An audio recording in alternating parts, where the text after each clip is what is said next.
So my back pain is currently so bad that to put my shorts on, or to put my trousers on, my pants on, if I'm American, I can't bend over and I'm pulling them up with a clothes hanger. I'm a full-time music producer. I need to sit down to work, I need to stay still to work, and this is what I've learned over the last few days about back pain. First of all, walking is absolutely vital. I've had back pain for many years, but then not for 5 years, and I've owned a dog for 5 years, and I am absolutely convinced that walking the dog twice a day is amazingly good for my back.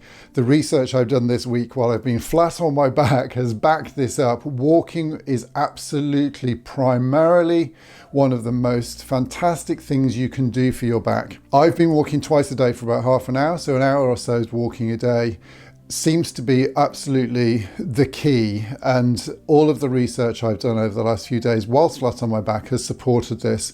Walking is great. I tend to walk first thing in the morning. I'm walking now a little bit because I can't sit down. Walking first thing in the morning tends to loosen things up, and I tend to walk after lunchtime or in the middle of the afternoon, sort of in the middle of the day when I've been sitting, as I am doing for quite a long time, writing music. And I do find that I feel better after that. It loosens everything up. It's the most, we're designed to walk. It's one of the most fundamental things. Walking is amazing. I've also been to the osteopath this week for my back. And I rather sort of smugly said, well, I don't sit for long periods of time. I move every 50 minutes, and actually my work technique is to be working 50-minute segments and then move and exercise for 10 minutes in between. He said that's great, however 20 minutes is the maximum that we should really be sitting for. We are not designed to sit down. We're just not designed for it. It completely screws up our skeletal system, as far as I understand it. It's terrible for your circulation. Everything slows down, starts to coagulate.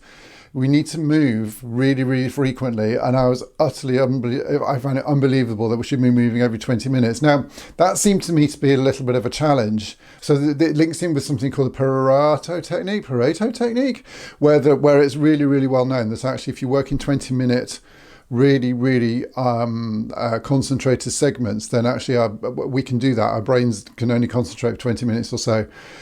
I'm going to try it anyway. 20-minute segments of working, of staying still, then moving and exercising. The other thing that you really need to consider is your chair. Now, I rather smugly have been sitting on a kitchen chair, assuming that because, well, I'm a professional brass player by training, I'm used to sitting up. I pride myself on having good posture. That's a ridiculous thing to say, isn't it? I've always thought I had good posture and my back and core was strong enough to support myself. And actually I do sit for, I've been sitting for years without any problems. However, my osteopath said, no. Sitting up straight on a plain chair is no good whatsoever, or a stool. You need to have a proper supportive lumbar supportive chair, which I will be investing in very quickly. And it strikes me that, I've spent a lot of money on sample libraries.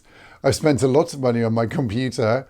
I spent nothing on something that makes it so that I can work comfortably and securely. It's insanity. If I can't work, which I can't really at the moment, then there's no point. So, I'd love to buy another string library. No, I don't need another string sample library. But if, there's tons of mute sounds I'd like to buy out there. I'm not going to. I'm going to buy a chair, because if I can't sit to play them, there's absolutely no point. So investing in a chair is absolutely, a really good quality chair is the best you can, is a really great way of spending money. The final thing I've been really looking at this week whilst flat on my back is buying a sit-stand desk. I've managed to sort of make a temporary Heath Robinson type thing by putting a stool and a plank of wood over my desk, and I can actually stand up to work not doing admin stuff. I can't write music like that, but doing that sort of admin work, and that's been really good. Actually, it feels really good standing up working, I have to say. And I've taken the plunge, and I have bought a sit-stand desk, and I will do a video on that, because there's a fair bit of research involved, and it's not that straightforward. I think for as music producers, you need something that will take the weight and will also be of a suitable size. So more on that as we go. But if you can even set up some sort of temporary arrangement or some sort of make it up thing that you can work standing up, even doing admin on a laptop, on the piano top I've been doing as well, that works quite well. Anything to get out of that sitting position. So that's been my week of pain this week. Sort of being able to work for very, very short spells, sitting down literally 5 minutes at a time. Standing and walking as I am doing now, which is why we're swaying around. I'm sure you feel seasick if you're still sitting and watching this now. And doing research on back pain. I hope that's been really helpful. I'm going to do more on this because I think it's going to be an ongoing thing for me. If you found anything, if you're writing music or sitting a long time, if you found anything that works to alleviate your back pain, keep your back pain at bay, or anything on sort of general health and well-being as a music producer to combat this sitting around doing nothing all day, then I'd love to hear in the comments. Subscribe if you want to see more of me, you crazy beast. I'm going to put my latest video probably here, or it might go here, and I hope to see you again. Thank you. Bye.